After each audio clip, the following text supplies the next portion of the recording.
Good morning. We'd like to thank you all for traveling out in the rain to join us for First Bank's Cultivate Your Legacy event. This is brought to you by Raindrop Repair, Inc., Can Equip, JCAM Catalyst, Anderson Swartz Financial, Central Perry Co-op, Miller Earthworks, as well as Adams Brown Technology Specialists, 3W Ag Precision Planting, ILS, Busy Bee, MTC, Big Iron Realty, Zims Feedlot, Kansas Ethanol, Carico Implement, and Sterling College. Thank you for joining us, and we'll get started with our MC, Jeff Laudermilk. Without further ado, I'll go ahead and introduce our speaker. Gosh, I probably first heard him a few decades ago. Won't give away either one of our ages, but after going to graduate school of banking, I met Dr. Kohl on the basketball court. He's got a pretty mean jump shot and plays good defense. I can tell you this. Let's welcome him as he comes to us from the Academic Hall of Famer at the College of Agriculture with Virginia Tech in Blacksburg, Virginia. He's got keen insight into the agriculture industry gained through extensive travel, research, involvement in ag businesses.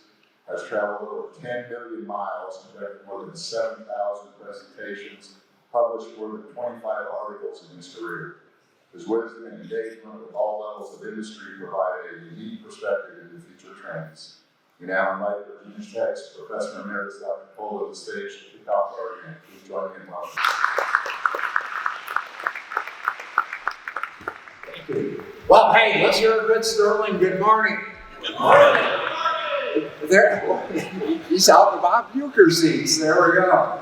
Well, hey, folks, pleasure to be here with you this morning. I brought you rain, and let's just keep it at rain. But it's interesting. This week, I was in a place called Iowa City. It's home of Caitlin Clark, and I was down south of there speaking to a bank group. We had about 250 folks out for that meeting.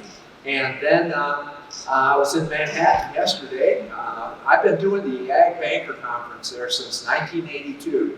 And we had over 300, it's the largest state Ag Banker Conference in the United States. Kansas has that. And I think we had over 300 people there yesterday. And I'm here today at Sterling College, first time on the campus. And I gotta tell you, coming over from McPherson this morning, there were some lightning bolts that were, let's put it this way, I said a good prayer, to say the least. Boy, there was some, we're going in and out, my sound guy, I don't know. Well, hey, I'll just speak like this, and it keeps going in and out.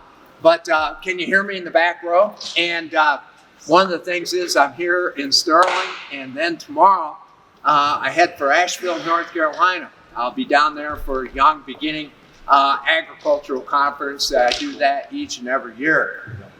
Okay, now I've got a dog chain on me now. There we go. But hey, this morning I come to you not only as an academic, but one of the things that I do considerable amount of traveling. I'm doing a lot more webcasts, kind of like those. I just finished my 330th webcast. But what's interesting, I can be in New Zealand part of the day, and then I can be over in Sweden the other part of the day. And one of the things I'm just going to tell you right up front, the older I get, the more I travel, the less I know. Just when you think you've got this world figured out, it'll flip a switch on you. And but it kind of keeps me in touch with some of the global trends that are going on. I come to you as an agricultural producer. Probably don't look like it here in the suit. Our son and we have a cow-calf hay operation. We'll do about 9,000 small square bales and then about 1,000 round bales. But our signature business is a dairy creamery. It was started 24 years ago. Homestead Creamery. It's there in the Blue Ridge Mountains of Virginia, and I've got some other business partners in it. And we produce our milk and we sell it the old-fashioned way in the glass bottle. Remember, we used to get our milk in the glass bottle? And then we sell premium ice cream. You come back in our area of Virginia, everybody knows Homestead Creamery. Matter of fact, at the Biltmore this weekend, we'll have the ice cream down there. We actually, for that event, I'm not going to be shipping it to Sterling, okay? But we also sell eggnog and custard during the holiday period. Got to tell you, it was started by a 27-year-old and 40-year-old.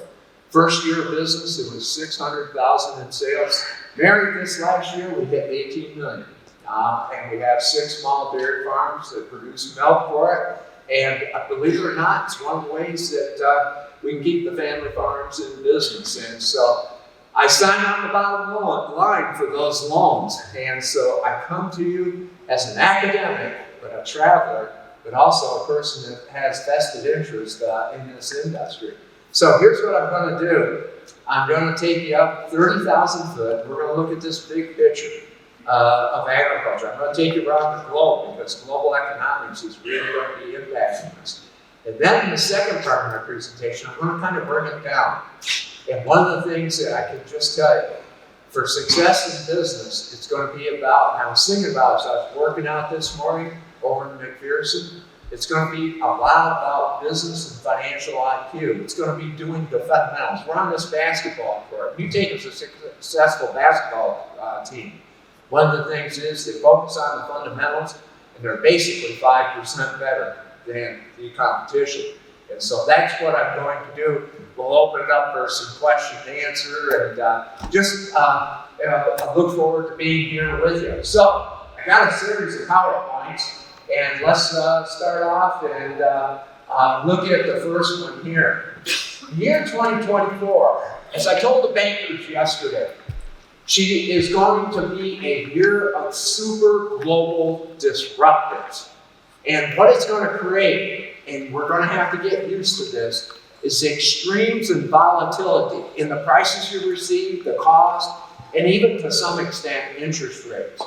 The other thing is, and again, I'm giving you realistic news, we're moving into an economic period very similar to 2013 to 2020. If you recall, that was after the great commodity super cycle, and what happened during that period? We had what I call the grinder years. We had shorter, tighter margins, and one of the things is you're going to be managing with tighter margins, extreme volatility. So you know what it's going to require? It's going to require our A game. We're going to have to focus on basics and fundamentals and fight through the noise. Now, let's talk about the noise.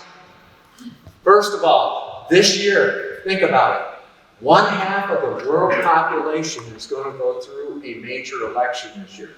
Taiwan had theirs in January. India's got them coming up, the largest population in the world. That leader there, why is it important to you here? Because that leader is very, very pro-protectionist. In other words, they're a leading producer of rice, wheat, sugar, onions, etc., etc. They're going to keep it home to feed their people first before it goes on the export market. So when you look at your wheat price, you look at your sugar prices, etc., etc., we're facing it at the creamery right now. High sugar prices. Result of the leader of India keeping the product home. See how global economics kind of impacts you?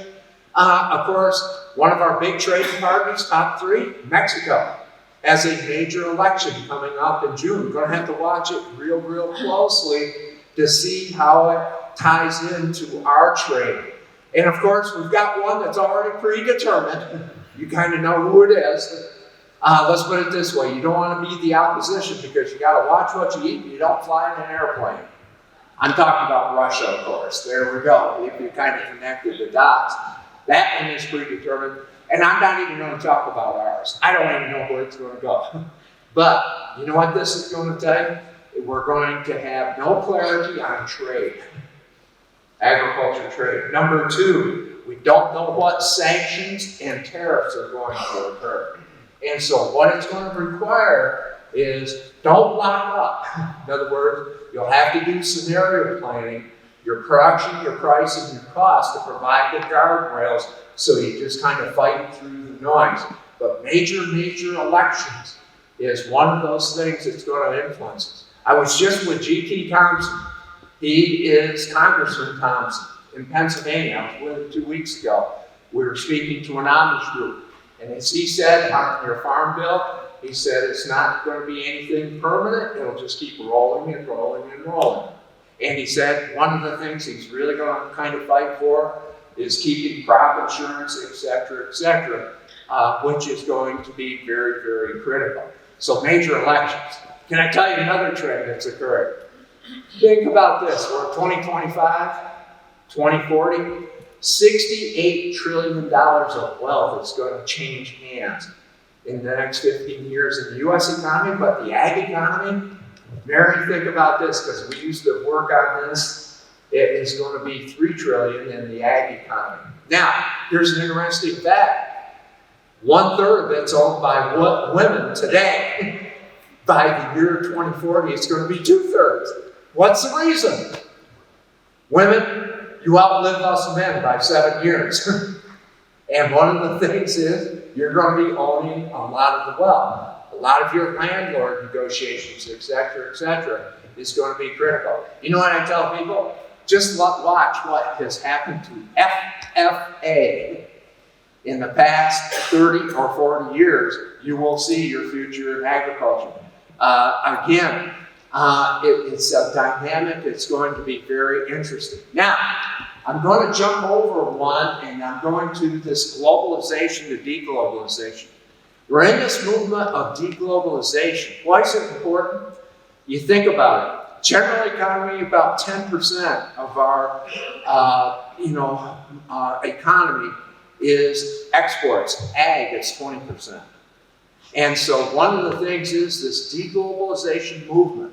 It's not going to be the United States competing against the rest of the world. It'll be United States, Canada, Mexico as a block. Asia will have a block. Southern Hemisphere will have a block. And Europe will have a block.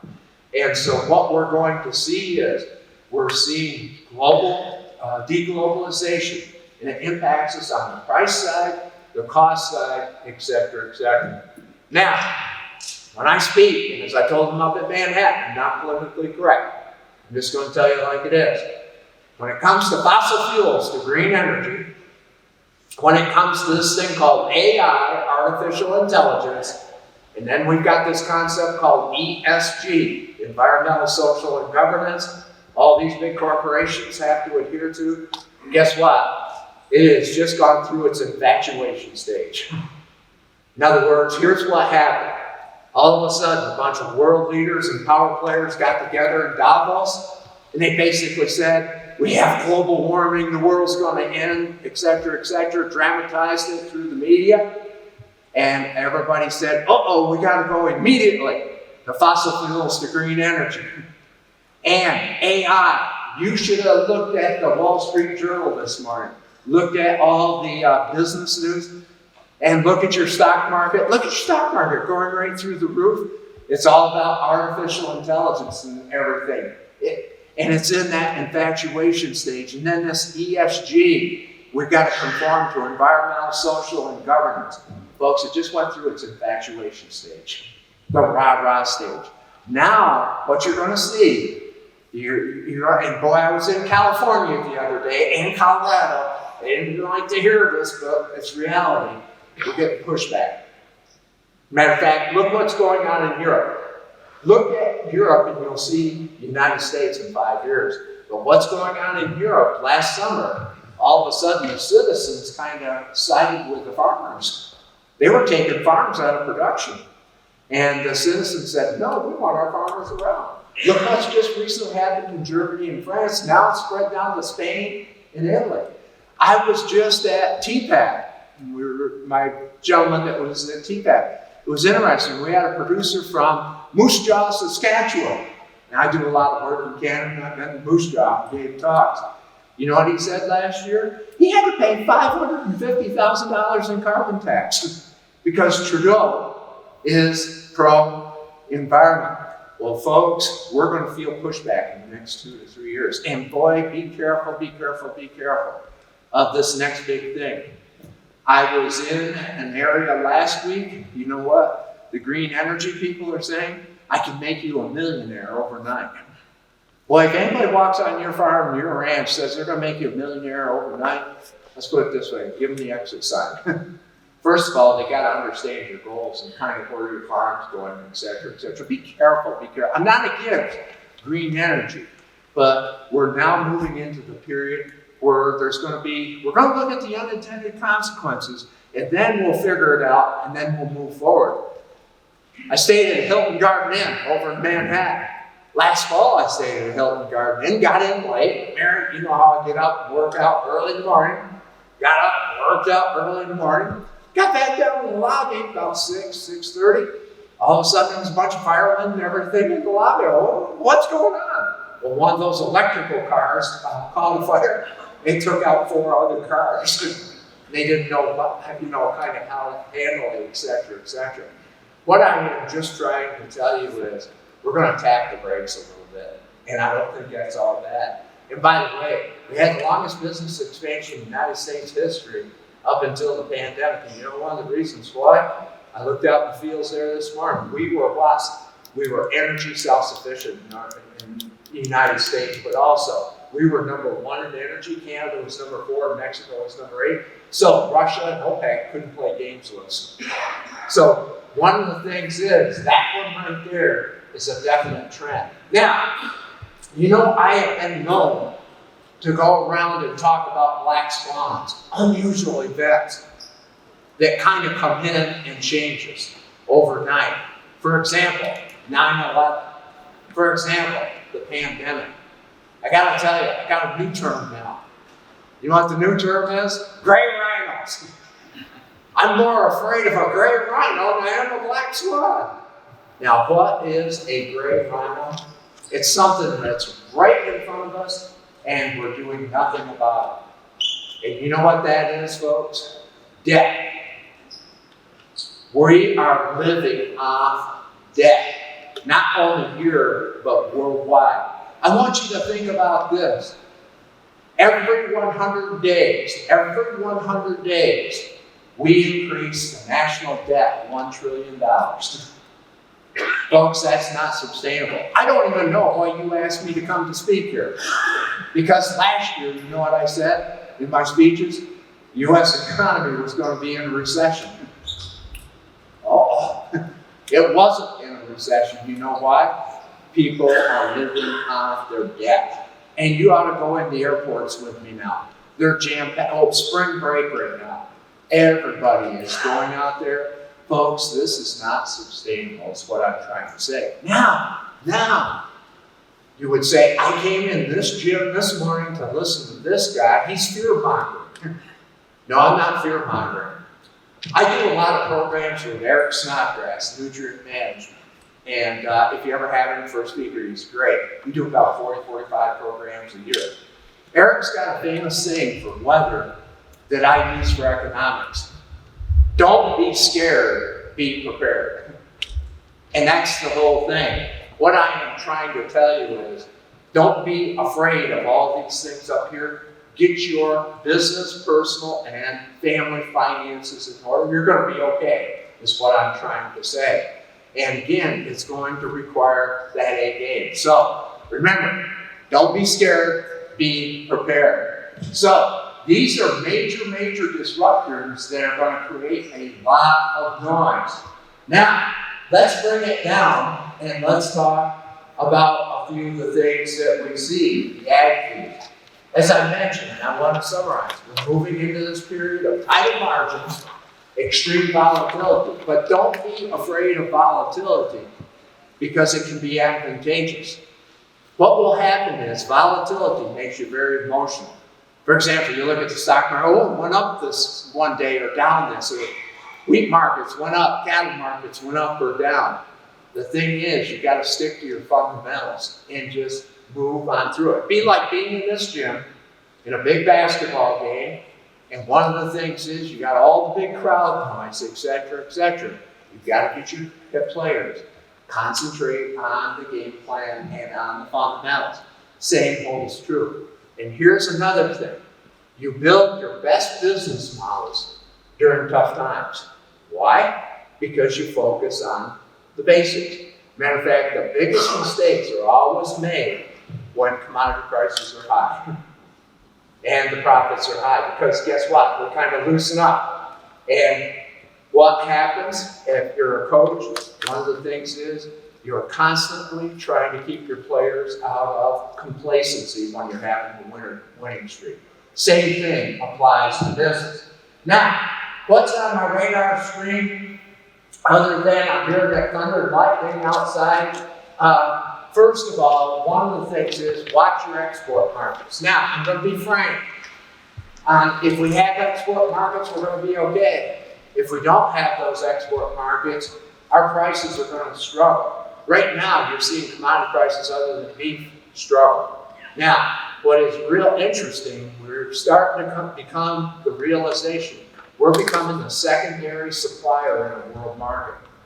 In other words, Asia, and particularly China, is going to the southern hemisphere first, and then come to us second. They don't have supply, then they're going to come to us. So in your game plan over the next few years, we're going to have to think about being the secondary supplier in an export market worldwide.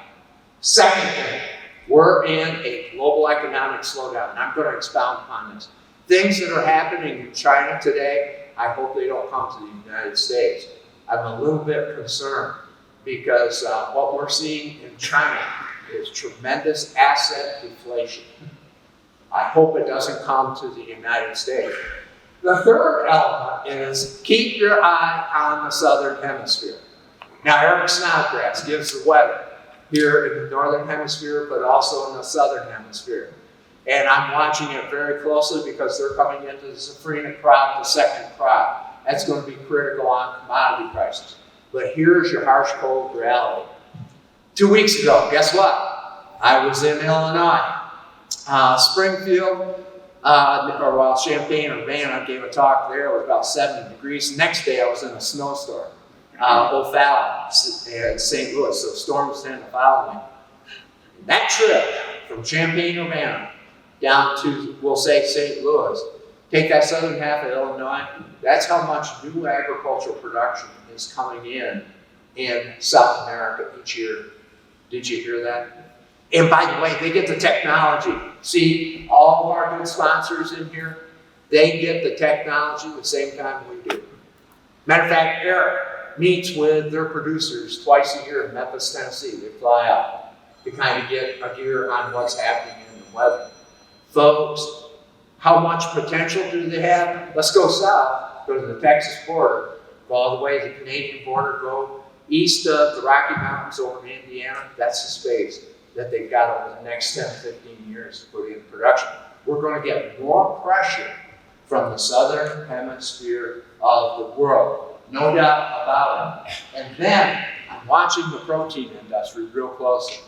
Pork, dairy, beef, and poultry. Now, I'm going to be very candid and kind of straight shooting on this.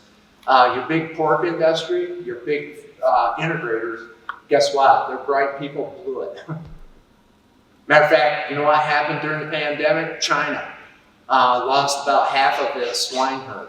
And so they put all their bet on exporting pork to China.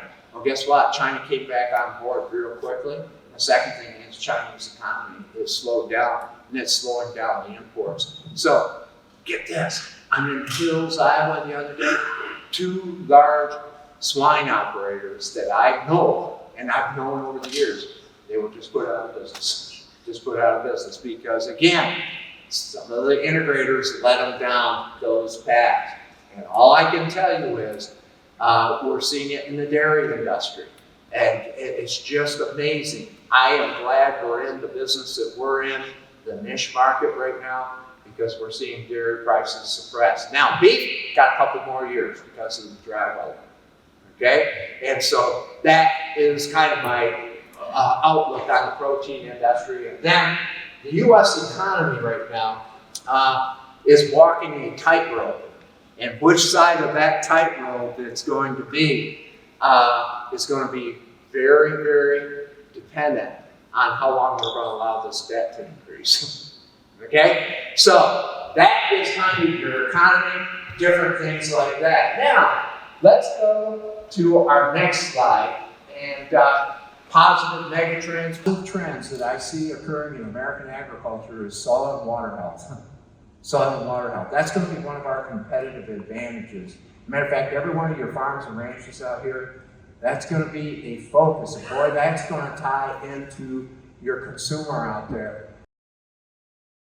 One of the things that you'll notice in that top 20%, they're there about 70% of the time. There'll be a few years where something happens, they fall out. The bottom 20%, they're in the bottom 20% about 80% of the time. And the 20% of the time they aren't making money, watch out. Anytime the bottom 20% of any industry makes money, you're going to have problems in the industry because it's too easy. And you'll notice that peak on that top 20%, you know what that was? China. The great commodity super cycle. You know what it was in recent years? Initially, we had high prices and costs hadn't caught up and interest rates hadn't caught up. But you know what the other thing that brought profitability? I'm the United States government and I'm here to help you. And we had a lot of government income. I'm up in Fargo, North Dakota a couple of years ago, doing a seminar like this, had lunch with one of the producers, and all of a sudden his cell phone goes ding, ding, ding, ding, and went off. You know what he said? I just became a millionaire at the table. Government, direct deposit, $1.25 million. I says, well, you headed for Vegas? You're feeling lucky, as Clint Eastwood would say?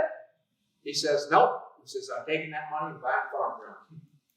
By the way, a lot of your buildup in your farm ground crisis is a lot of this government. It created asset appreciation, is what I am trying to tell you. So again, look at these trends and that bottom 20%. How have they stayed in business? Fortunately, land values have gone up. Two things that were created in the 1980s. Take away crop insurance and have land values collapse by 50%. If you add those two things, you have 1980s. But I'm going to tell you, we've got some things that are in place now that kind of help us circumvent the 1980s. Now, let's go to this next slide, and this is what this seminar is all about. This is what these folks around our sponsors are all about. I'm going to tell you this, success in agriculture is not how big you are. Remember, on big farms, it's a goalpost. They either do a lot of things right, they make a lot of money, or they do a lot of things wrong, and they lose a lot of money and lose a lot of money fast. Did you hear me? And oftentimes, those problems are not the numbers. It's a human issue. Whether it's family, etc., etc. Hope you all heard that. Now, it's not how big you are, or what enterprise, or the next big thing. Do you recall a few years ago, the next big thing was going to be hemp? Oh yeah, everybody was going to become millionaires producing. Some people were successful. I'm in Owensboro, Kentucky, giving a seminar along the river, and I put my size 14, 15 right in my mouth. I said, hemp, well, you're going to be the next big thing. Well, I didn't realize who was in the audience, a very prominent politician that will be stepping down in November. And the Secretary of Agriculture. You know what they did? There were folks in the audience that emailed Dr. Steve Isaac, University of Kentucky, and said, don't let Dave Kohl back in Kentucky again. But folks, it got everybody chasing them. Right now it's the green stuff. Okay, everybody, by the way, is it right for your business? Does it fit your goals, etc., etc.? Just be careful of chasing the next big thing. We all had the next big thing. We had all the venture capital in here. And so what I'm trying to say is a lot about success is being 5% better. Put that one down, being 5% better. Now, I'm in my element. I'm on a basketball court, playing basketball, coach Division III basketball. I actually like coaching I like Division III basketball because kids go to class and they're there for the passion. Well, you know, a lot of success in agriculture is a lot about success on a basketball court.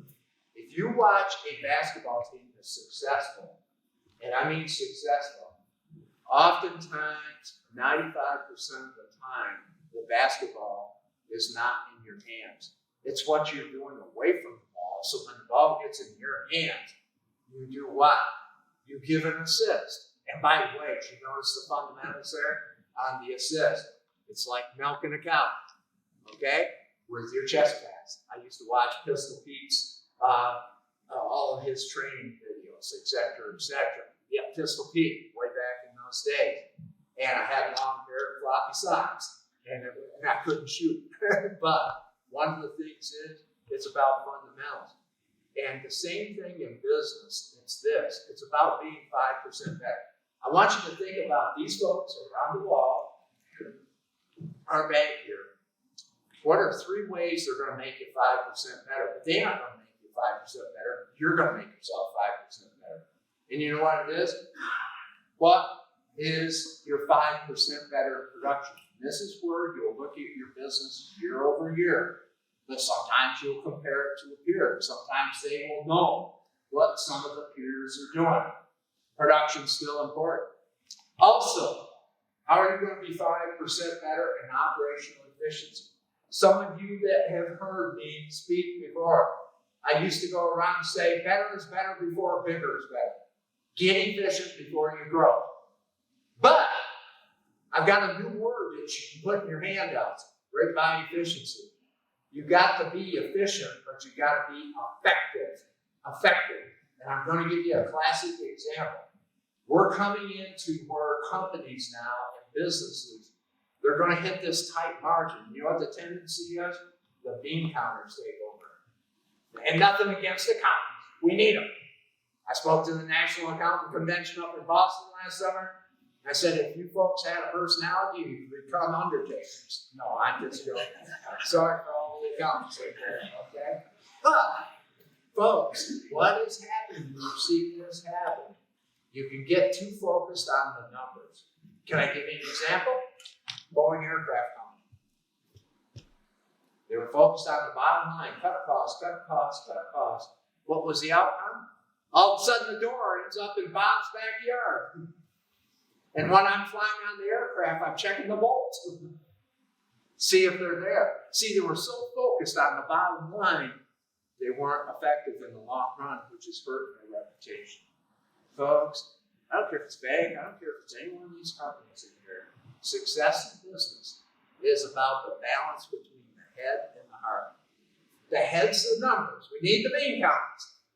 But the heart's the passion. You focus too much up here, you tear your heart up. You focus down here on the heart without the head, you'll have problems as well. Folks, in the next 5 to 10 years, success in business is about balance, balance, balance. Okay? So keep that in the back of your mind. You know what the other thing is? Marketing and risk management. And folks, it's not an option, it's a requirement. You know what the other thing is? You've got to take ownership of your financials. Can I tell you one of the 10 worst management practices is? Looking at your financials one time a year for tax reasons. You have got to be on your financials at least quarterly. By the way, at the creamery, monthly, not monthly, weekly. Matter of fact, we've been doing it the past 3 years. It's worked beautiful. Because we're right on top of something when it happens very, very quickly. And you've got to take over. Hey, look at your 1980s. Any of you veterans of the 1980s? I'm going to be very blunt. A lot of farms that got into problems in the 1980s. First of all, the spouse went out and got off-farm income, but the spouse took over the books. No, we've seen it. I'm being very blunt. And one of the things that I'm just trying to tell you is, you've got to take ownership of those financial numbers because we have more pounds and more zeros on those financial statements, so things can spin out of control. Just like those hog producers. And a couple of them actually came to my seminar, one broke out in tears because he'd known me over the years. He said, you think about it, I was a multi-millionaire there for a few years, and then all of a sudden, 18 months I'm out of business. Because guess what happened? It's called the flywheel. All of a sudden, those losses just started compounding, and it spun right out of business very, very quickly. And there was tears in his eye. He basically, I worried about that guy because it was almost like he wanted to say goodbye to me. And no, you have to be kind of concerned on that. You know what the next one is? Human resource management. Now, a lot of you look at it and say, I don't hire any labor. I don't have to be concerned about human resource management. Oh, yes, you do. You deal with the lenders. You deal with every one of our sponsors here.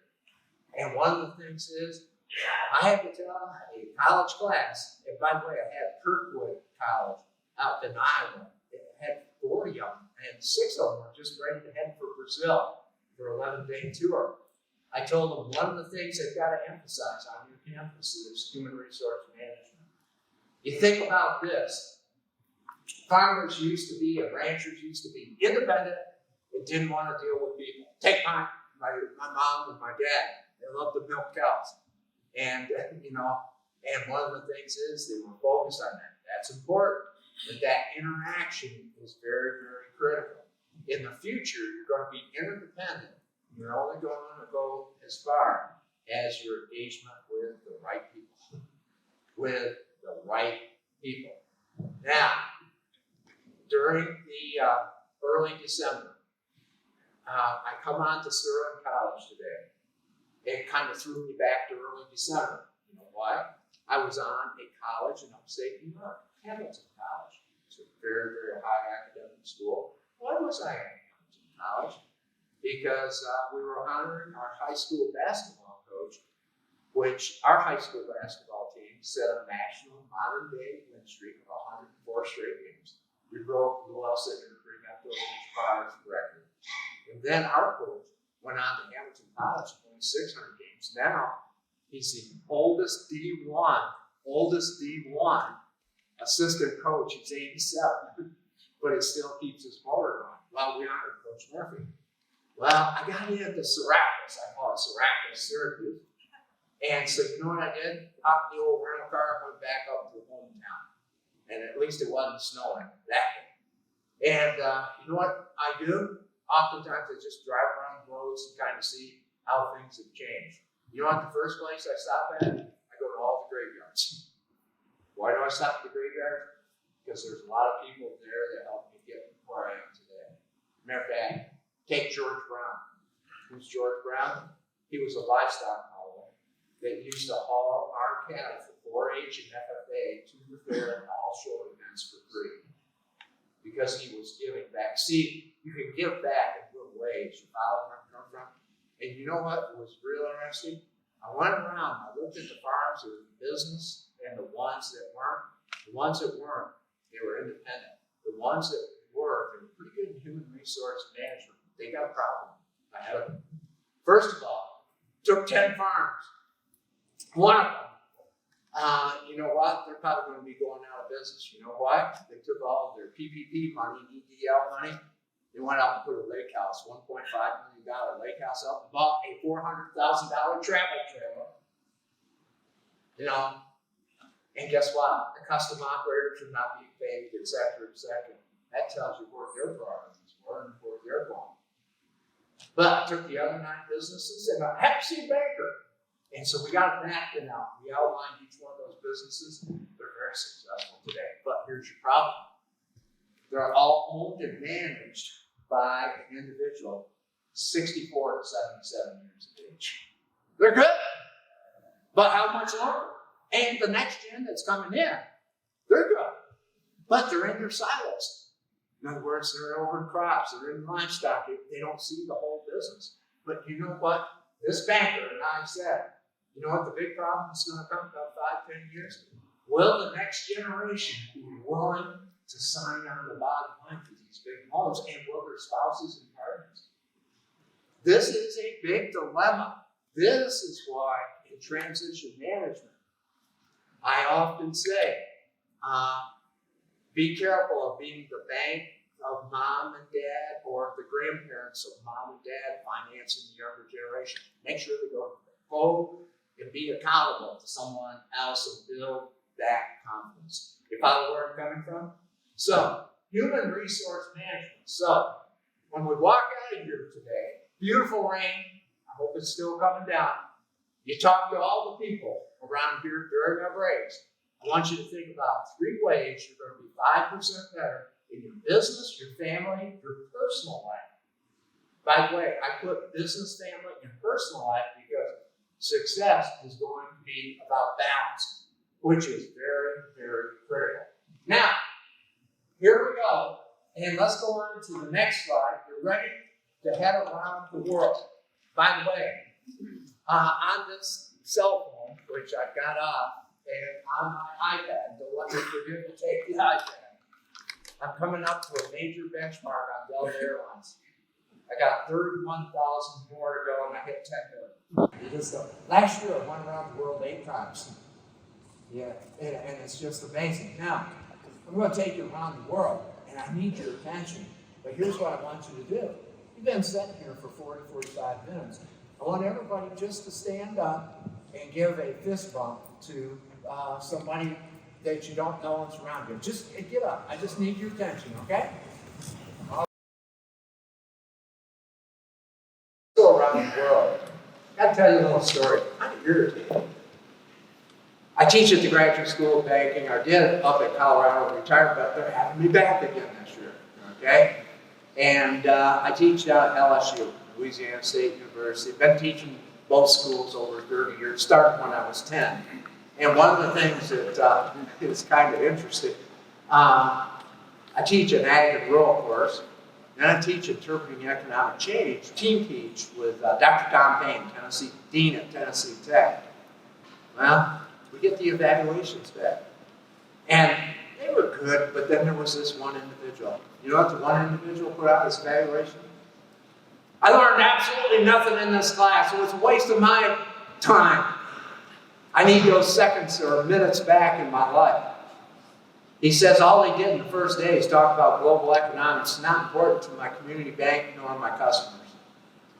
Now, I got to tell you, when I got that evaluation, I don't know if you remember the old basketball coach, Bob Knight. Yeah? Throw chairs. I got upset, and then I kind of said, maybe I did a poor job of illustrating. I'll tell you, when I go back there this year, I'm going to drill at home that global economics is important. I'm going to drill at home here. Can I just tell you right now, our fuel and oil prices would be about 25 to 30% higher right now if China's economy was doing well. Why? Because they consume about 15% of the energy in the world. And one of the things is we'd be paying higher for fertilizer costs. That's a positive. That's a positive. But China's got a problem. Here's your problem. You see, China was the world's leading economy for 600 years before Lewis and Clark. Remember when Lewis and Clark tried to find the Northwest Passage? They've been the world's leading economy for 600 years. What happened? The opium wars broke out. They didn't participate in the world economy. They didn't participate in the Industrial Revolution. So all the power vacuum went to Europe, and then the two wars brought it to the United States. And you think about China, how fast she ascended. In 1990, it was 3% of the world GDP. Today, it's 17%. That's how fast it ascended. There's no saying, if it grows too fast, it's a weed. And one of the things is, growth is number one reason to fail. Well, China's got 4 or 5 big issues. First of all, you know what the issue is? Their economy is struggling right now, and struggling big time. First of all, they try to manipulate Mother Nature. You don't manipulate Mother Nature. She's still in control. 35 years of a one-child policy. And you know what happened? What has happened now is where they have 1.4 billion people today, by 2050 they'll be under 1 billion people. India is just surpassing as the world's largest population. Here's the other thing, I'm going to be blunt. They basically eliminated a number of female babies. And so you have 111 males to every 100 females. And guess what? Those males came to American, European, Canadian, Australian universities to get technology degrees. They went back to China, motored along pretty good until the government the past couple of years has cracked down on technology. And nobody wants to buy Chinese technology, so they're unemployed. 14%, but my insiders say it's more like 20 to 30% unemployment. That's your big problem. You have the 4-2-1. 4 grandparents, 2 parents, 1 child. Not enough. Not enough. And I didn't tell the group in Manhattan this yesterday, take people over 60 years of age, segment them out in China, they become the 5th largest population in the world. And that is a drain on their government systems, social systems, etc. By the way, if you hit 60 years of age, I'm going to give you the 1,000-week rule. You got 1,000 weeks of what we call good life, healthy life. Yep. How are you going to use those 1,000 weeks? Okay? So anybody hitting your 60th birthday, you got someone coming up, just tell them they got 1,000 weeks. Wow, they react to that in there. So it's got some people thinking about it. There we go. Let's put it this way, I got a lot less than 1,000. Now, what's real interesting, another problem they have. You know what the other problem they have? Nobody's buying China. Their exports are down 14.4%, but to the States, they're down 40%. To Europe, they're down 44%. And so, you know what's happened? All of a sudden, the Chinese citizens save $2.4 trillion, but they're not spending. You know what's happening in China? Remember 2008, 2009? Remember on the coast, it didn't happen here in Kansas. All the home values collapsed? Well, they're collapsing in China. 35 to 50% down. And 80% of household wealth is in a home in China. So what are the Chinese doing? They are prepaying their mortgages. Okay? You know what the second thing is? Their stock market. Think about in China, 6% of the people own 65% of the stock. That's collapsed, 40%. And so what's happened is you've seen this wealth collapse, and so they're basically not spending. I'm going to say this here in Sterling, and I'm not going to be conclusive on it. I am very, very, very concerned what's happening to asset devaluation in China spreads to the rest of the world. I want you to hear that. I'm not saying it's going to happen, but I'm going to watch this one very, very closely because a couple of fundamentals are doing it. Too much debt and demographics. Too much debt and demographics. And speaking of too much debt, on the next slide over here, it's real interesting. China was growing at 10%. That's why your wheat prices, your corn, your bean, all your commodity prices were high. Whoops, I got to go to the next slide. I slowed back on me. There we go. During the great commodity super cycle, they were growing about 10%. 2010 to 2020, 6%. They just came out with their estimate Monday at 5%. Now they're going to be probably growing at about 2 to 4%. Moody's have just downgraded from stable to negative. But if you're in cotton, you're in beans, you're in pork, you're in milk, let's put it this way, China matters. And this is why your prices are suppressed. It is China. And remember, China's in our top 3 of trade partners. And so when we start talking about sanctions, we start talking about tariffs and all of this, China will matter. And remember, if South America has it, China and Asia is going to go that direction. So keep this in the back of your mind as we move forward. Now, let's go to India, the world's largest population. Now, what's real interesting, there are speakers going around getting big fees that says India is going to replace China. No. It's too fragmented of an economy. 55% of their people are subsistence farmers. 23% of females in the workforce, where we're about 60% worldwide. And the other thing is, though, India just surpassed Great Britain, 5th largest. By the end of the decade, Germany, as the 3rd largest economy in the world, they're probably going to stop right there.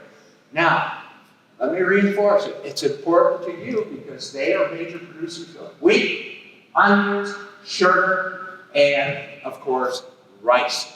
And they are keeping it home. So your price on the world market exchange is going to be influenced by India policy. But you know what? The next thing you got to watch? Watch weather. Eric and I are I'm on programs enough with him. We're watching the weather, and it's dry right now in India. And so we have to watch those elements because it influences your bottom line here. Now, the next area we're going to go, we're going to hop on that jet airliner, and we're headed for Europe. It's 20% of the world economy.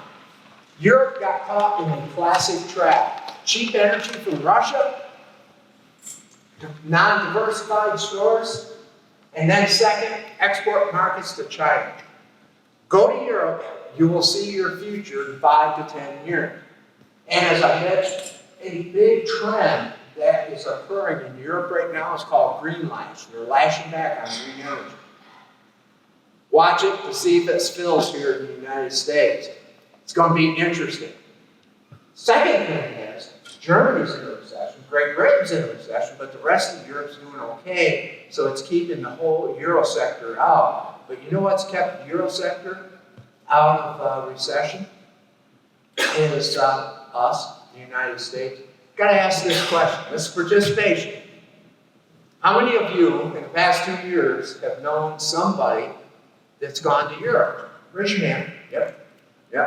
I was in Laurel, Nebraska the other day.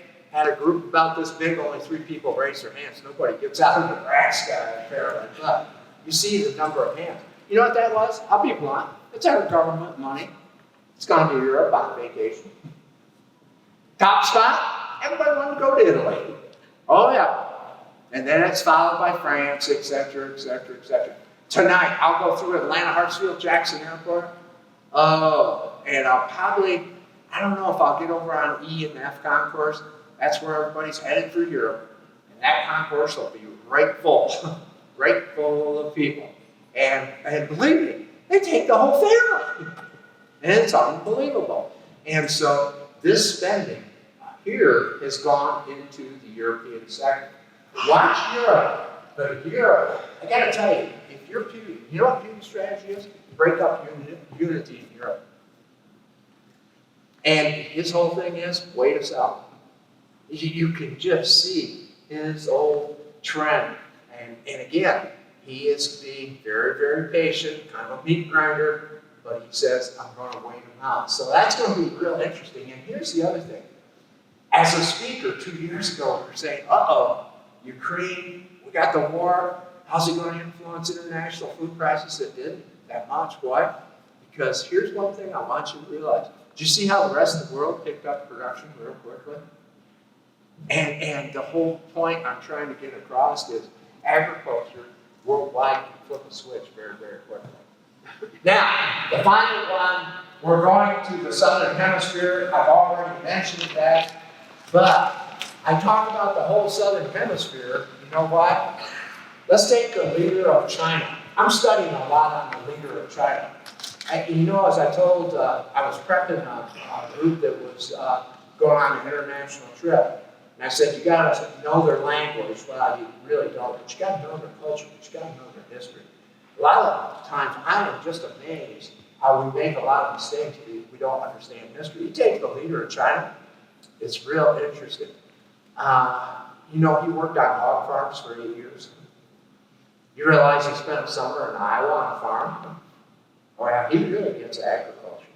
And the thing is, he's like an old farmer rancher. He's reverting back to his old ways. He's putting a strong arm on Congress and he's trying to keep a lot of what I call the rebellion down, because when he was growing up, there was a lot of rebellion in China.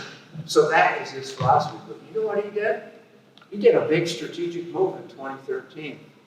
He invested in the Silk Belt Road One Road initiative.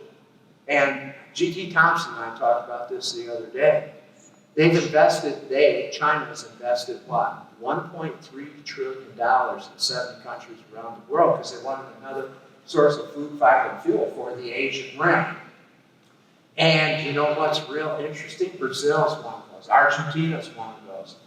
And what is real interesting is this. There's some late payments, but we are now seeing more direct trade right from Brazil to China. Right from Brazil to China. The other thing is he's getting pushback. My associate, Alicia, Mary, remember Alicia? Yeah. She just went to Africa on a leadership group for 17 days. She went to Kenya. And what's interesting in Africa right now, boy, many of the countries are pushing back on China because when they build infrastructure, they bring all the Chinese over, Chinese prisoners actually, to build the infrastructure. You know what the Africans are saying? Now, you're not going to colonize us like the Europeans did. So there's pushback. So now you know what they're doing? Doing training schools. Like in Kenya, they've got 4 or 5 training schools set up, kind of soften their type of approach. But the point I'm trying to get across, we've got this big meeting coming in 2024 with the BRIC nations, Brazil, Russia, India, China, South Africa, Iran, Egypt. And you know what the whole purpose is? Is to move these currencies that they've developed, move them forward. And if we have any crack in the confidence of the United States of America's finances, it will move forward. By the way, 58% of world trade is now, that's grain, right? Okay, I am in Kansas. Now, one of the things is 58% is traded in dollars, 20 in euro.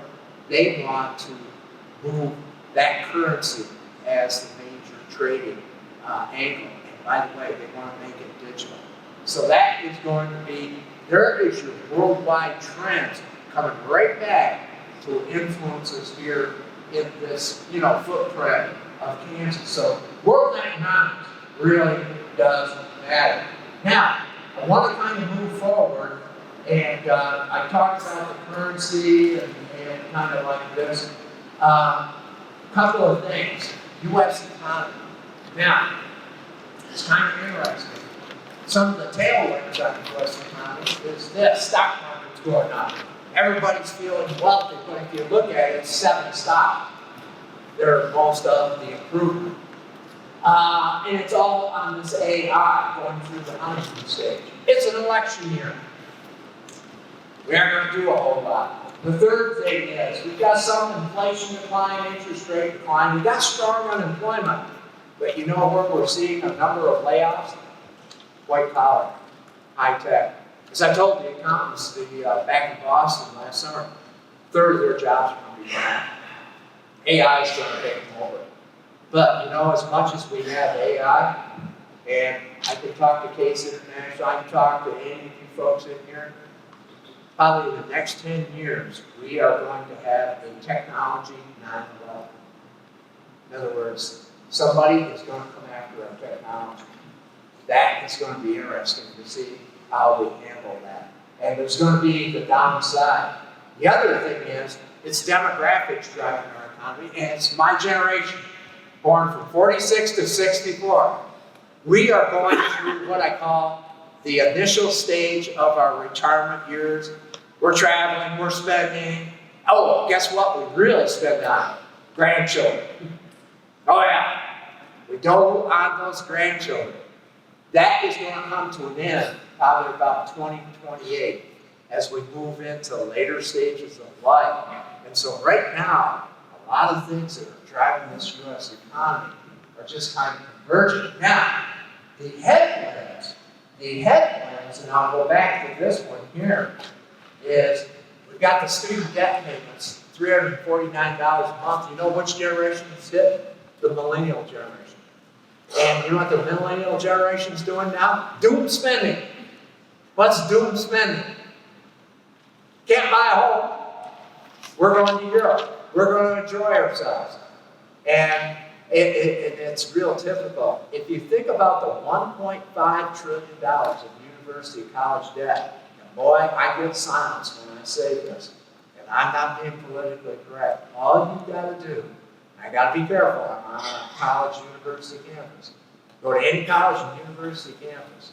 One thing you will see and one thing you won't see.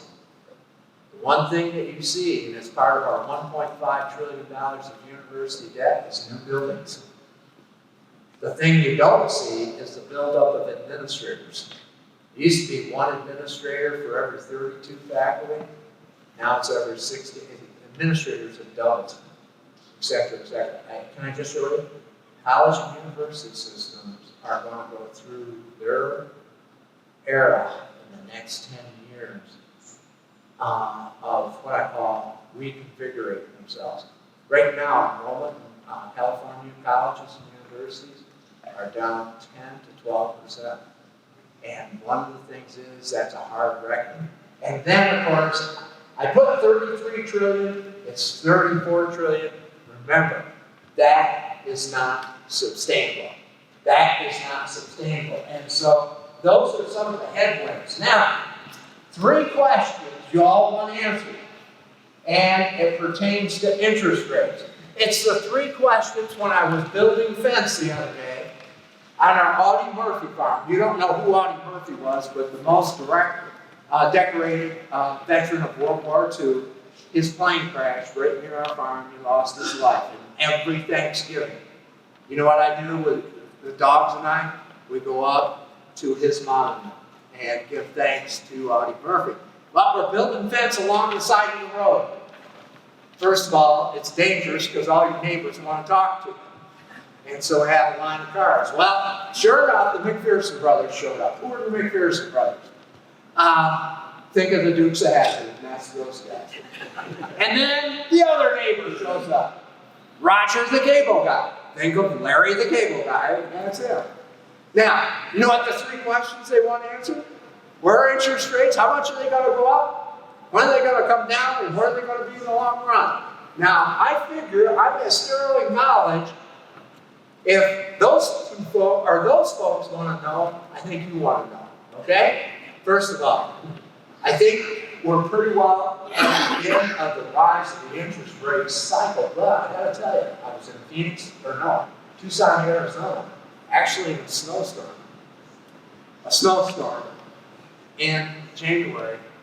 And you know what was real interesting? I told that group 25% chance that the Fed would increase another 0.25%. I bumped that up to 50%. Because guess what? Some of the inflation figures in the stock market. So it could go up one more time. But that's where I see it stop now. Coming down, you got to remember, our Federal Reserve got caught. Remember when they said inflation wasn't a problem? It's transitory, etc., etc. Well, they're going to be very measured and cautious at lowering interest rates because guess what? They're fighting a person called Paul Volcker. He was 6'8", Federal Reserve Chairman back in the 1980s. Didn't play basketball, by the way. Volcker raised the interest rates, killed inflation, lowered the interest rates, and inflation bounced back up. They don't want that to happen. So here's just my take on it. We might see 1 or 2 decreases later in the year, but again, the elections, they aren't going to do too much around the elections. So bottom line, when you're doing your planning, you've got operating money, you might see 1/4 or 0.5%. That's going to be it. Remember when they said they were going to decline 6 times? You have people, no. It's going to be very, very measured, very, very cautious. Matter of fact, in our cash flow planning, we put in 1 or 2 decreases on our operating money. Okay? Possibility of the Fed doing it. Now, in the long run, and this is what we have to think about, because as I told the group in Manhattan yesterday, we're planning for 2026 and 2028 at the Creamery. What's happening in 2026 and 2028? Those rates that we locked in with the bank are going to change. In other words, they're going to be reset. And they're probably going to be reset at a higher rate because the Fed would like to see their rate somewhere between 2.25% and 3.25%. Always remember this, wherever the Fed rate is at 3, and that's your prime, and then your rate will be 1, 2, 3, or 4% higher than that, depending on your terms, your risk, etc., etc. So that's just an old rule of thumb. Wherever the Fed rate is at 3, that's prime, and then your rate will be 1, 2, 3, or 4. Some of you might be prime, I don't know. But that is just kind of an old rule of thumb. Now, remember that period, 2008 to 2020? That was called the rate of zero bound. And you know who was the mastermind of that? He was Federal Reserve Chairman. His name was Ben Bernanke, Dr. Ben Bernanke. I was thinking of him the other morning at 3:17 a.m. Why would I be thinking about Ben Bernanke at 3:17 a.m. in the morning? Because I was driving all night because of an airplane problem to Myrtle Beach, and I was going through his hometown, Dillon, South Carolina. And I says, I need to go over and knock on Dr. Bernanke's door, tell him I'm in town. By the way, there were 2 small town cops, just like this morning. They were waiting for me to go over 25 miles an hour so that they could help enhance their revenue. I didn't allow them to do that, okay? But, folks, hey, I'm just going to tell you, I want you to think about the implication of keeping rates down, 0 down, for approximately 12 years. What did it do? It doubled our stock market, actually tripled our stock market. Second thing is, did your land values go up here? Oh yeah. And by the way, our home values up. In other words, what happened was these 0 bound interest rates inflated assets around the world. Not only here, but in China, in Europe, etc., etc. Now we're starting to see asset appreciation. And that's why I'm watching China really closely. And most likely, we're not going to go back to that period of time. And so at our current rate, we're saying probably they're going to be doing 6 to 8%. That's the reality, and that's the planning that we're doing as we look at both short run and long run. Now, let's quickly move on. And one of the things that I would like to hit here is farm and ranch land values watch list. Now, I'm going to sit down here and talk turkey with you here. The number one question I'm going to get asked is, should I buy farmland? Should I buy farmland? And by the way, any younger folks in here, that's on your mind, isn't it? Yeah, should be. Can I tell you my biggest regret? Professor Bob Smith, Cornell University. Where's my Cornell University? We used to call him Uncle Bob. Remember him? Yeah, and we used to call him God. He had that voice. That was his secretary. I don't know if you remember her. But he pulled me aside. I got my doctorate. I'm real proud. You know what my biggest regret was? I didn't go through graduation. Not for me, but for my parents. Because they had a 3rd grade, 9th grade education. My mom went back, got a nursing degree at 52 years of age. I should have done it. Didn't do it. But Uncle Bob pulled me aside and said, buy all the farmland you can. You'll do well. I wish I did, but I didn't. Now, we own 3 farms near Blacksburg, Virginia, about 10 miles. It'd be like K-State, Manhattan, Kansas. We have 3 farms out there, 10, 12 miles, from the campus. And by the way, as all New Yorkers, the New Jersey folks come in, boy, it's got road frontage, it's got beautiful views. No. Not my lifetime. Now, you know what's real interesting? My buddy, Donnie, who played basketball, and matter of fact, he made a shot from about half court, and I wasn't on the team, I'd been long gone by then. He made a shot to win the 100th game. A shot, probably a 30-foot shot, be a Steph Curry type of shot. Well, he went on to be a very successful contractor. And you know what he did? 2008, 2009, when everybody else was walking, he was running. He went down in Florida, around Ocala, Florida, bought up a lot of farms at 50 cents on the dollar. Because, you see, Florida was having a big real estate crisis at that time. You know what Donnie told me about 6 months ago? He said, boy, I wish I'd have bought more farms. And I says, Donnie, I wish I'd have bought more farmland. You know why neither one of us did? And I says, Donnie, I want you to think about this. I says, think about our upbringing. We grew up in hardscrabble, upstate New York, Jefferson County, up there near Watertown. You know where I'm talking about. And one of the things is our parents were Great Depression, World War II. They went through it. And see, a lot of your life philosophy on investment and managing money is what happened between your ages of 4 and 16 years of age. You are what you were when you went. And I said, because of our conservative upbringing, that's why we did not take risk. And there's a good book for you to read, okay? It's called The Psychology of Money. Psychology of Money. Matter of fact, Eric, our weather guy, I said, Eric, you need to read this. He said, I read it twice. And I highly recommend it because a lot of times you're kind of saying, should I take that risk? Should I buy that farmland? Well, it's a lot of when you were born and your upbringing, okay? And so the psychology of money. But I'm going to look right into the camera. I want you to remember the rule of 79 and the rule of 88.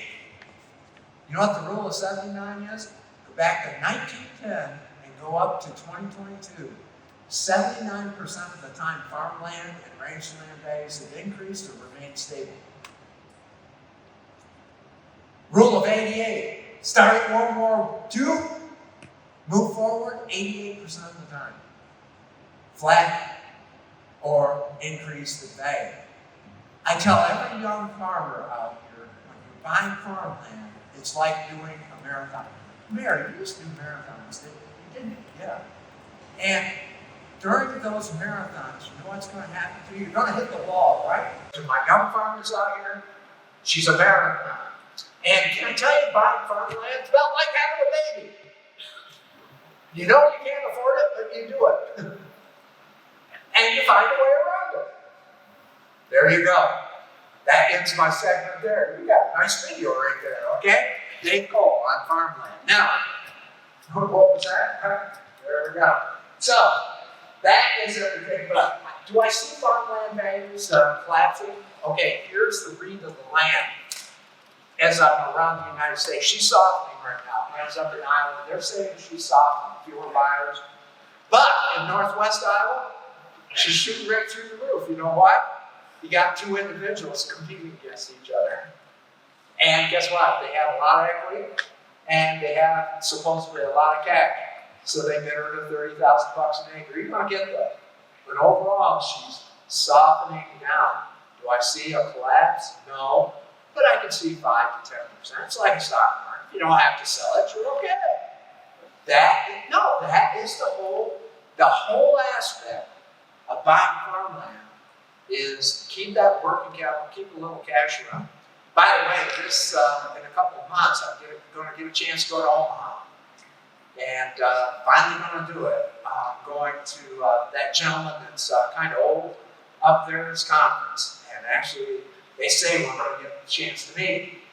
And, you take Warren Buffett's right now, he's got $168 million worth of cash. And you notice what he's been doing the past 2 years? Building his cash up. I know what he's building his cash up. He's building his cash up for a correction. And that is the whole key, because people say, well, my money's not earning me much in the bank. No, it's dry powder. You got to remember, it's there to block adversity, take advantage of opportunity. Okay? And you know the other thing, why we will not see land values go down? It's me. It's our demographic, born from 46 to 64. We're still buying farm ground, and we will buy farm ground until 2033. What's magic about 2033? I'll talk about that. But you think about us baby boomers. We're buying farmland because we don't trust the stock market, and we aren't going to invest in Bitcoin, even though it's going to skyrocket. So we're going to buy farm ground. Now, what's real interesting, we will buy it until 2033. And what's magic about 23? It's called the Rule of 78. I want you to think about this. Picture some people that you know that are between 75 and 80 years of age. Got it? Okay. What do you notice about people between 75 and 80 years of age? I want some of the younger people to talk. What do you notice? You look like a pretty good guy. They're aging. Yeah, they're aging. They're aging. Tell me how they're aging. Like headed towards care facilities, things like that. Yeah. I thought you were going to say they dropped dead. Yeah, there we go. That does.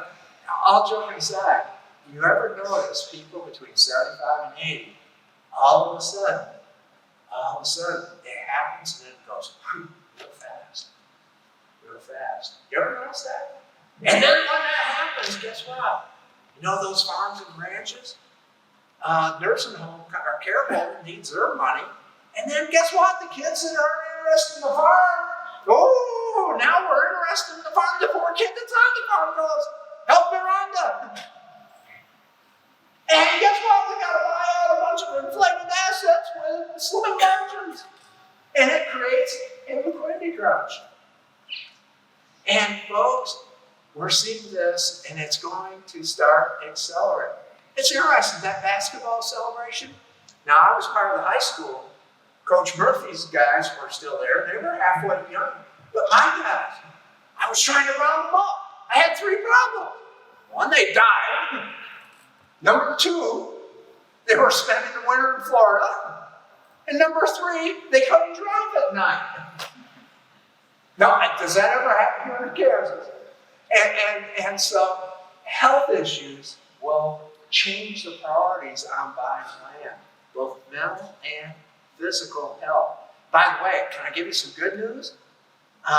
If you follow 8 habits in life, that decline is very slow. Can I give you the 8 habits? Would you like to know the 8 habits here? Okay, number 1, exercise, take walks.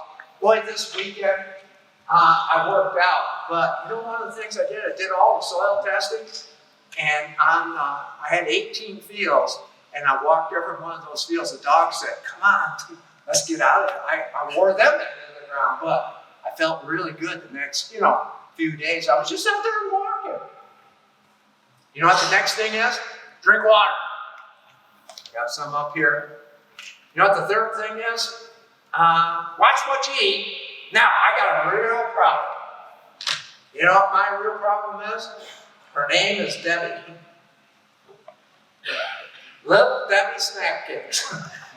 My doctor, Dr. Kohl. She calls me Dr. Kohl. She goes, your blood test would suggest you're still having that affair with Debbie.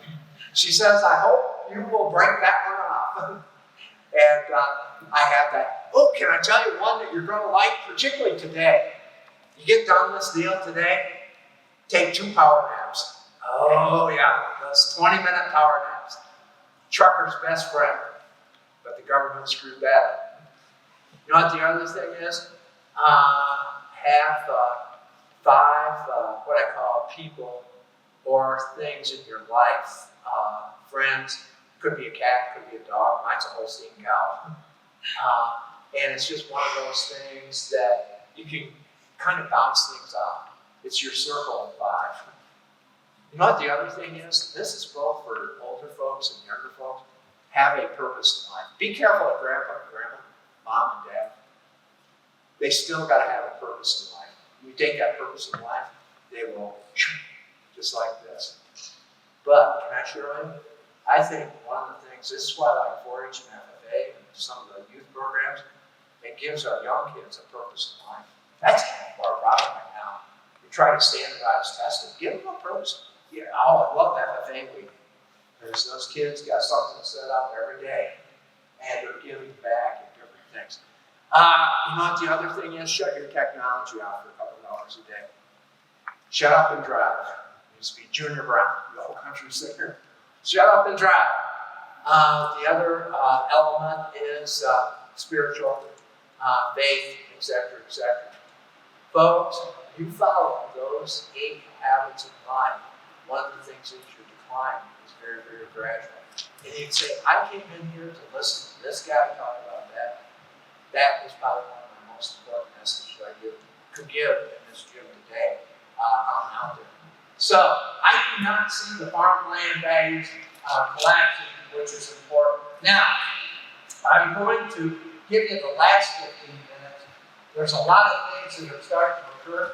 By the way, anybody's lactose intolerant, guess what? Our herds are all A2A2. You can drink milk, eat ice cream. Matter of fact, when we have our open house and people come out to the farm, we'll get testimonies. People said, I couldn't drink milk, eat ice cream, but I can eat their ice cream and drink their milk. And boy, it's just like EF happiness. A couple of other things, as I said. If you're bit by a tick, you can't eat meat. Let's put it this way. I'm in the building. They're sending out a ton of meat a week now for people that have alpha-gal. Oh, can I tell you something that's real interesting? It's kind of far out, and I'm on the board. About a year ago, remember the guy that got the heart from the pig? Anybody recall? You didn't get the message. Remember? By the way, you know that guy? He had 9 wives. He'd been married 9 times. And you know what? He was a convicted fella. And he lived about 40 days. Guess where the heart came from? Big Heart Farm next door. We call it Area 51. And I was just through their new facility. Matter of fact, I had to shower. If I had to have surgery, I'd just go up the road next door. They're going to be, we got 300,000 people on the waiting list for hearts and kidneys. And matter of fact, they're going to really start ramping it up. It's called Revcor United Therapeutics. These are some of the exciting things that are way out there. And again, that soil health and all those that are there. Now let's bring her home. And can I just take the final 15 minutes and then we'll get some question and answers? Is that okay? Now, first of all, see these 4 cornerstones here? You know what the 2 weakest cornerstones are? Execute and monitor. Hey, we can go in the locker room. We've got the women's team, the men's team here. We can map out a great game plan over on that flip chart, et cetera, et cetera.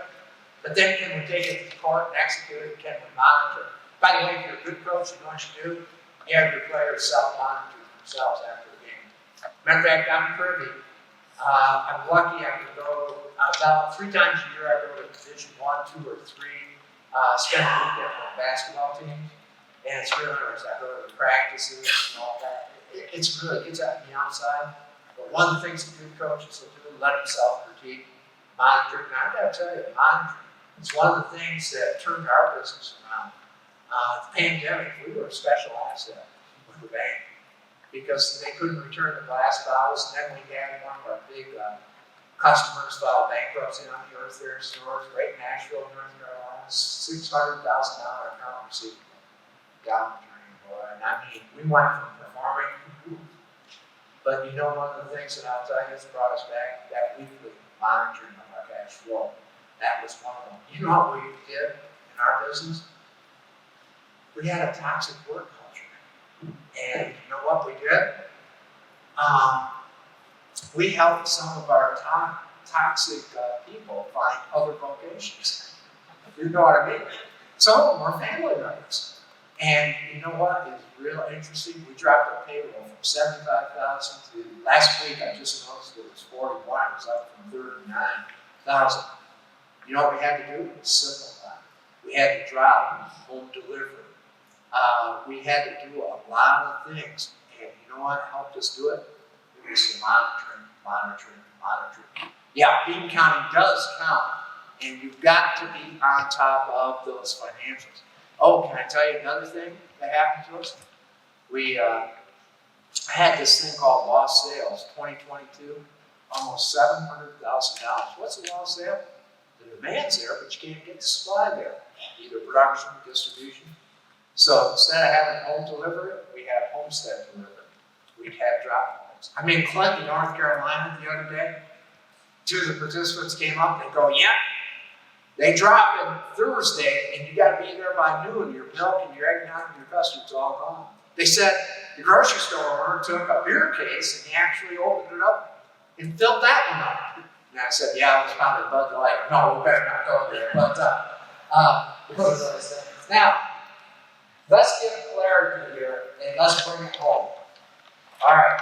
Number 1, to fight through the noise, goal setting is very, very critical. And it's called the 80-16-4 rule. 80% of all Americans have no goals. 16% have goals. They keep them in their mind. Only 4% write them down. You want to be a 5%er? Write your goals down. And by the way, on your goals, business, family, personal, mental, physical, spiritual. It's called the circle of life. For example, 300 days. I like to work out 300 days a year. Last year was 332. And it's just one of those things. I played in the NBA, Noontime Basketball Association.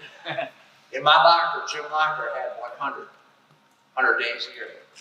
Some of my teammates are, people we played with, they picked up on it. We had 15 to 20 people that had goals in their lockers. It's amazing. Writing your goals down. I got introduced to that in FFA. Mr. Green, our tough ag teacher, he had us fill out our personal balance sheet. I'll never forget my first personal balance sheet. $1,038 of assets, 0 liabilities. I valued 3 registered Holstein cows more than they were worth just to get above 1,000. You never do that on your financial statements, right?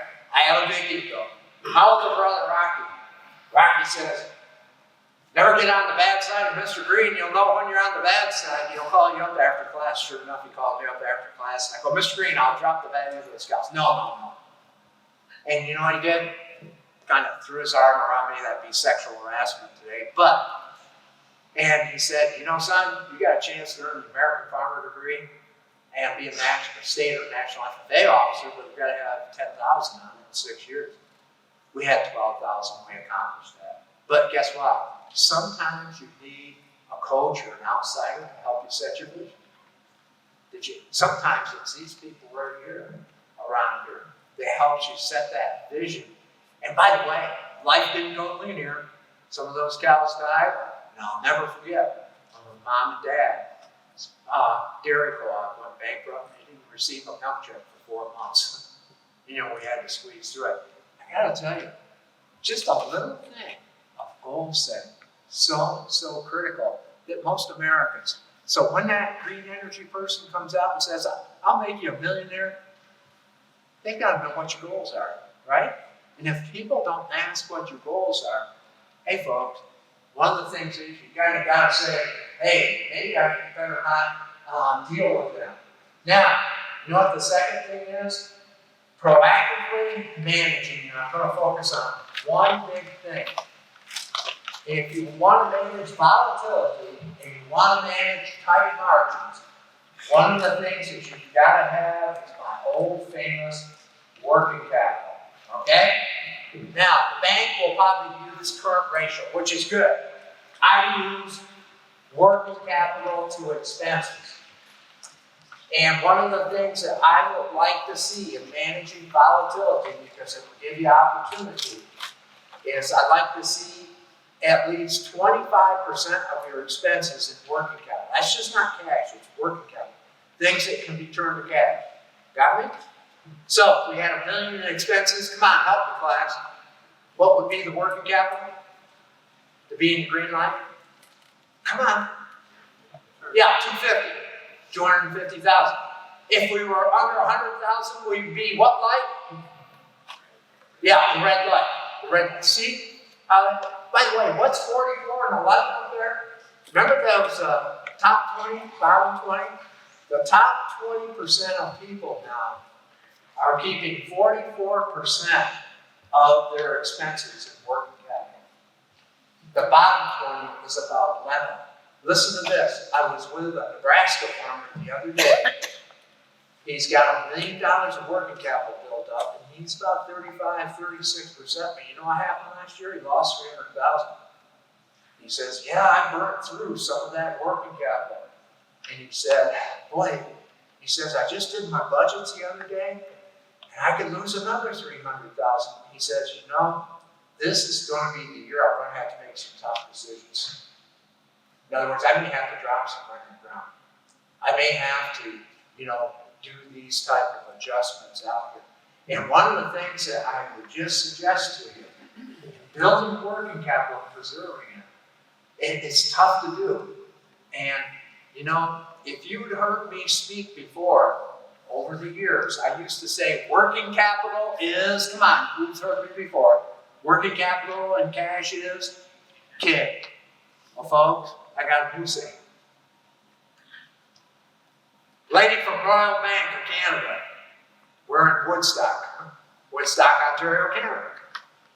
She came up to me and she goes, Dr. Kohl, I want to challenge you today. Hey, everything's prim and proper up there. I want to challenge you on your saying cash and working capital is king. She goes, I believe it's queen. I go, okay. I says, I'll hear you out. She says, have you ever played checkers and chess? I did. You know why? Because guess what? The other day when I was in Syracuse, New York, giving a talk, Just up in my hometown, they got 64 inches of snow in 24 hours. And when that would happen, you wouldn't go to school. And you know what you do? You'd stay home with your grandparents and play chess and checkers. No, you didn't have to be entertaining, And one of the things my grandparents, you know what they would do? I swear they would cheat just to make me mad. I was a competitive little partner. And one of the things is we played chess and checkers. By the way, what's the most important player on the chessboard? The queen. The queen's there to block. The queen's there to take advantage. By the way, Warren Buffett has got a pretty powerful queen, 168 billion in cash. Folks, I've got to tell you, in the next 6 years, that top half of the battle, equity does not get you the loan. Profits, cash flow backed up by working capital is your priority. You follow where I'm coming from? I had somebody walk into the bank the other day and say, well, I got the equity, how come I can't get the loan? Well, one of the things, what's your plan for profits? What's your backup of your working capital? You follow me? And there's two ways to build working capital. This last year, we had a record year of profit. The other day, when the accountant walked in the other day, and I knew what he was going to say. You're going to have to pay $700,000 in income tax. Now, I kind of like that. You know why? Because we made money. The other owners didn't. But you know what our balance was this last year? Paying income tax, capital expenditure, growth, and building working capital. And one of our high priorities has been building working capital. That's why we got to pay more taxes. But we've got that shock absorber. But you know what we're kind of doing? We're building working capital to take advantage of opportunity. This last summer, we had to buy our eggnog and custard ingredients in the summer. The company came to us and said, hey, we'll give you a 20% off if you can buy it. We bought all that. Guess what? The month of October, November, December, the creamery, it was just ching, ching, ching, ching, ching, ching, because it changed our cost of production down, and our profit metrics were up. Well, I am trying to tell you this. Part of managing this type of volatility is your ability to manage working capital. You hear Dave Ramsey. You know who Dave Ramsey is. Keep 6 months of your household expenses in cash. By the way, Dave Ramsey's getting questioned now. The younger generation says he's too old. His philosophies are clear. I agree with him on the debt thing, but not on his other principles. But you see, there's an old saying, teach your children well. Crosby, Stills, Nash, and Young. One of the things that I will instill on the younger generation is working capital, and it gives you opportunity. So that is why managing volatility and the tightrope, margin of tightrope, that is going to be critical. A couple of final things as we kind of close down. One of the things is, this is my business IQ. I like it because I developed it. No, I got an ego. But folks, we've got over 3,000 this weekend. Guess what will happen? I've got the folks for 3 days. So I'll have them actually fill it out separately as a family. I'll score them. And it's 15 questions that kind of helps you size up where you're going management-wise. And they're simple questions, but they create conversation. It's all the way from, do you know your cost of production? Do you know how to buy enterprise? Do you know your break even? By the way, if you were to go on Shark Tank, you know that guy is bald-headed, Mr. Wonderful? And pitch your business to him, he's going to ask, what's your cost of production, break even? If it's good enough for Shark Tank, it's good enough for your business, good enough for the bank. You know what I tell the bankers? I basically ask 2 questions. What's your break even cost of production? If they don't, you've got to put up the collateral requirements. I'm being tough. Because again, this is one of the things that kind of says your management skills. There are landlords in here. You know, people are renting, leasing from you, and it's going to be very, very important. What are your goals? We talked about that. And one of the things is, we can go down here. You know what the weakest line of most successful businesses is? Transition management. That's not estate planning. Transition management. I got to tell you, I'm concerned about 24 months. They're going to may change the tax laws on estate planning. that goes from 20 million back to 7 million, a lot of us are going to have a problem. Okay, but you know what the other thing is? A transition plan. It'll take you 2 to 3 years to do it. We just did it at the creamery. And last July, guess what? I had a sign on the bottom line. My hand was, you know why I was like that? Because I was giving up control. And guess what? To keep control, you've got to give up control. And I'll say that right into the camera. To keep control, you got to give up control. And if you don't do that, you know who's going to be in control? Your favorite uncle, Sam. And there's probably going to be some high-priced lawyers, and we'll just say accountants. I'm not saying they're high-priced, because we got them in the room. And you know what else is not going to happen? Your family's not going to enjoy the holidays together. And it's going to take a long time. You got to hire an outsider to coach you through, because guess what? It rained today. Oh boy, the warm weather. Forget about that transition plan. In other words, you'll focus on the urgent rather than the important. Okay? That is your weakest line. And then, once you get it filled out, what are 3 things to continue, 3 things to improve? Remember the old Babe Ruth rule. Babe Ruth's number 3. Never more than 3, because it's way overwhelming. That business IQ right there goes. Hopefully that is a tool that you can take back and use. And more and more producers, matter of fact, I had one the other day give a testimonial. I put their family through it during COVID. It was him, his daughter, his wife, CFO, and 2 sons. By the way, he scored himself a 51. He couldn't get a 51. He scored himself a 4 for attitude. You can only score 3. He didn't follow the rules. By the way, his wife scored him a 2 on attitude, his daughter a 1. And you know what happened? The 2 sons refused to fill it out. Oh, we're involved in crop and livestock. And you know what was real interesting? The 2 sons are no longer in the business.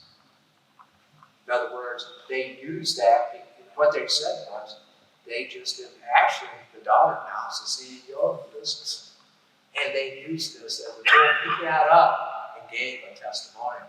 So, it's 10:15 I want to leave it for some questions.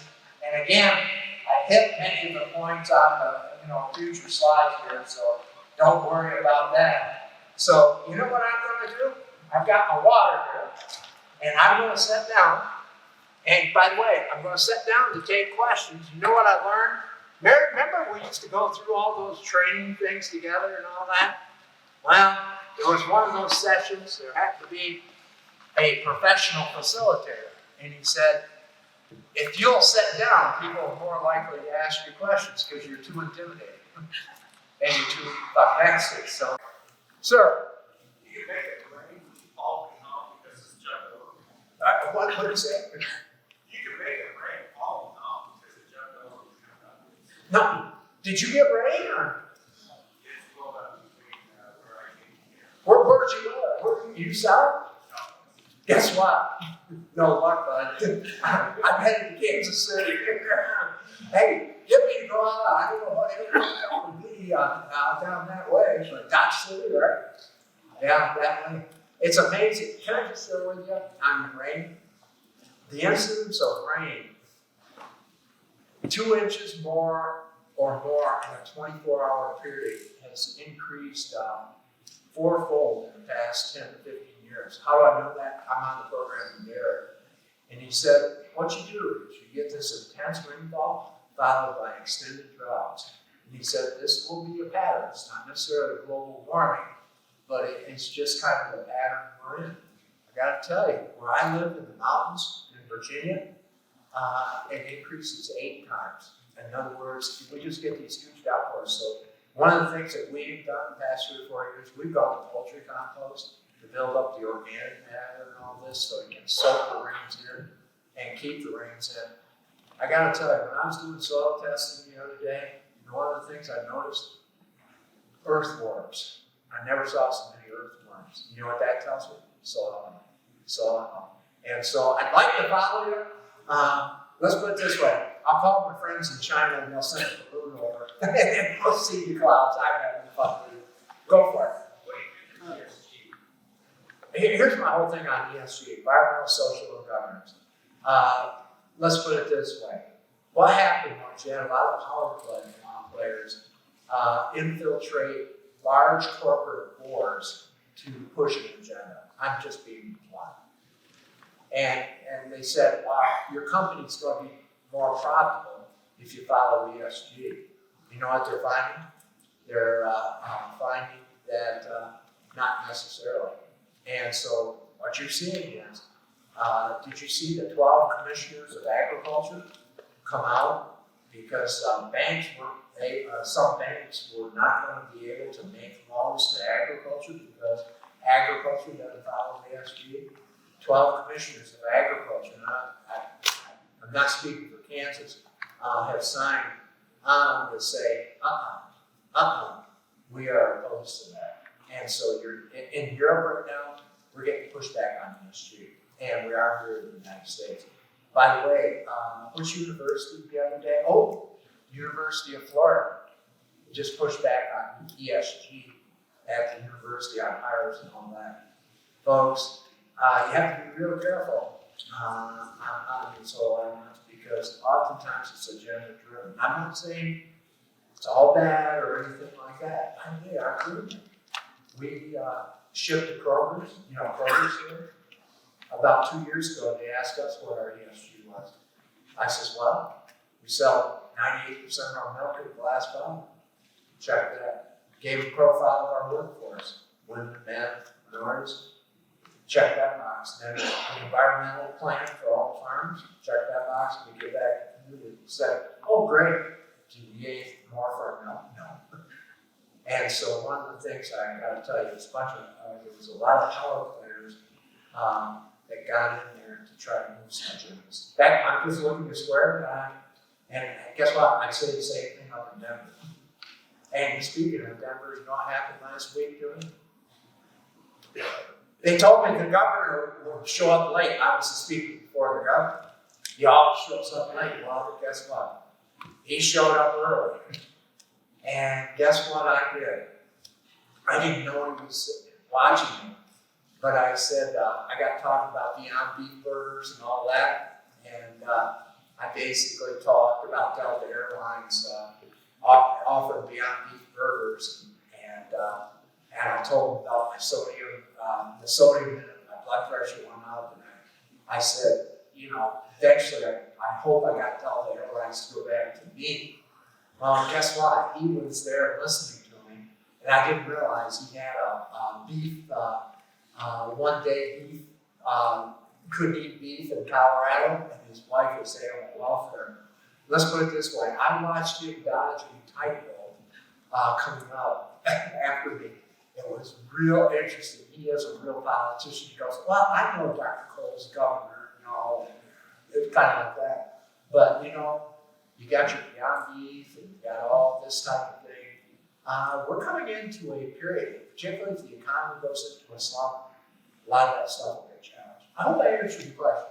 And I hope I can bring the rain. By the way, it's supposed to have snow, but it's more that way up in northeast Kansas. Hopefully I can get out of here before that. Anybody got a question? What's the future? Sir, can I take time out? Can I ask who you are? I'm going to give you a very positive shout out.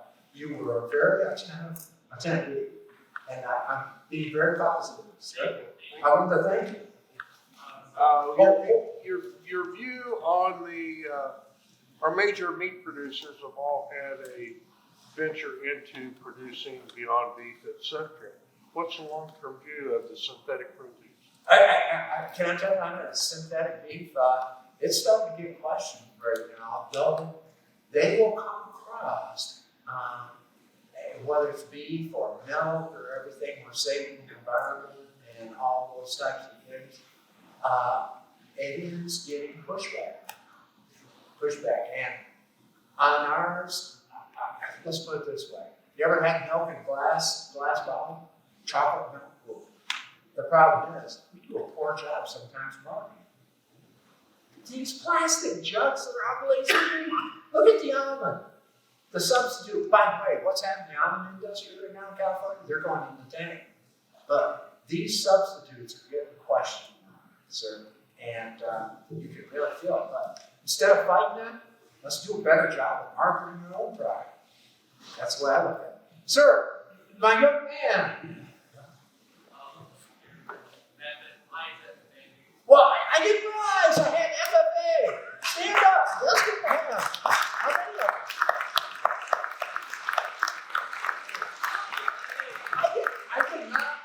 I did not know you all were here. Hey, why didn't you let me know? Oh, you came in late. No. Your question, sir. What's the biggest challenge for the younger or next generation of farmers? Biggest challenge for the next generation of farmers. Sometimes it's the attitude of the older generation of farmers. Let's give them a chance.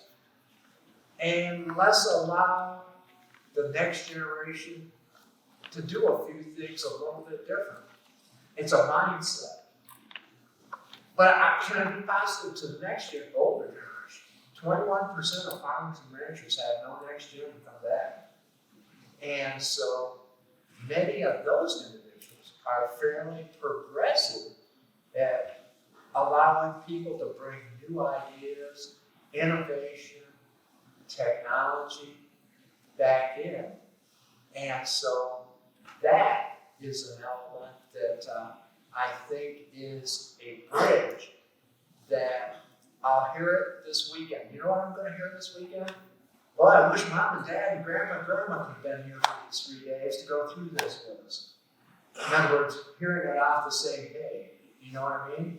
And so I really feel sometimes, and I'm not knocking the older generation here, sometimes, we do get set in our ways. And I like to be around young people because it kind of keeps me going. But that is one of the big ones. Can I tell you another thing? A lot of people say, don't go into the industry of agriculture because there's no opportunities. Matter of fact, I don't hear that oftentimes. I don't hear that with guidance counselors and different things. There's a lot of opportunities in the agriculture arena. And it's not only farming and ranching, it's these folks right around the room here.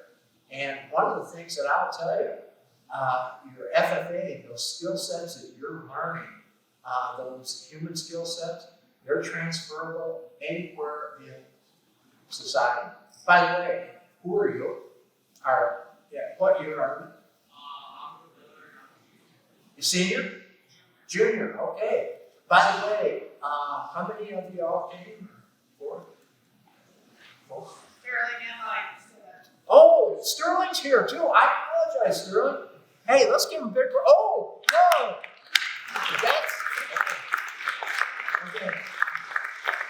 By the way, I had my eye got. You guys were paying attention, just like this gentleman. You guys were paying attention. You were very good at attending.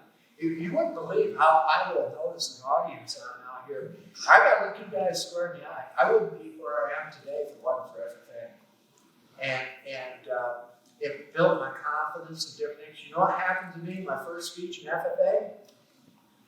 I made the final 3 speaking contests, local chapter. So we had to speak in front of the parents, banquet, community banquet, 400 people. I memorized my speech, got halfway through the speech, I choked. And they had to take me off stage. It took my parents, my ag teacher, and my basketball coach 3 years to get me to get back up to give a speech. So I go off to college, playing hoops, basketball. All of a sudden the coach called me in. And he says, one of the things that's real interesting, he says, you're flunking public speaking.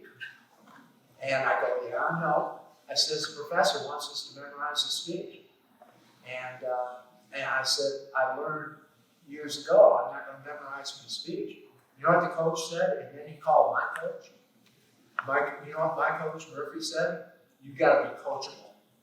Memorize your speech. Now, I made it through. I earned the seat. But guess what? That college asked me back to be the commencement speaker, and the professor's not there. But one of the things that I can tell you, public speaking, all those things are important. This lady's telling me I'm done, so there we go. So hey, it's been a pleasure being here with you today. Thank you so much. I didn't realize FFA was here. My lady, I'm impressed you stood up during my whole talk today. That was very, very good. First of all, I appreciate all the sponsors, the bank, and everything for coming out. It's really enjoyable. You got me in my element. I'm on a basketball court. Great to see a lot of people I've known over the years. And I want to wish you really well. And remember, there's no successful culture in the world without a successful agricultural industry. And remember, never equate your self-worth to your net worth because it can be very fleeting and go anytime. And remember, success can be measured in dollar signs. However, significance is what you get back in life. Keep that in mind. Hey, thank you very much. Appreciate it. Thank you.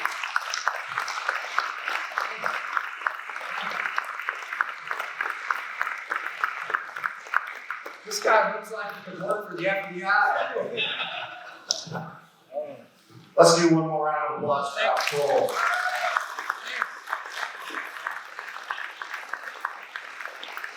So I owe you guys a 15-minute break.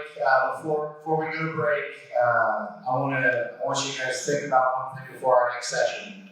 Dr. Kohl's quote about being 5% better. Take a minute, look at these vendors. How can some of these vendors make you 5% better? So during the break, if you have a chance, go visit one of them. I'm glad Dr. Kohl recognized the FFA groups that are here. They're so important to the next generation of all the successful things that you guys do. So when we come back from our break, we'll start what we call open space. And all of you guys probably wrote down a bunch of different things that you want to do in your business. You're going to have an opportunity to ask everybody else in this room how they would approach that one thing that you might be thinking about. So that's what open space is all about. It's the opportunity for all of you successful farmers to get it 5% better together. And that's what open space is going to be. So 15 minutes, bathrooms are in the main lobby. Grab some more food, there's plenty there. If you cannot stay for open space, please drop off your name tag and your survey at the front door. So we got 15 minutes, be back at 10:19.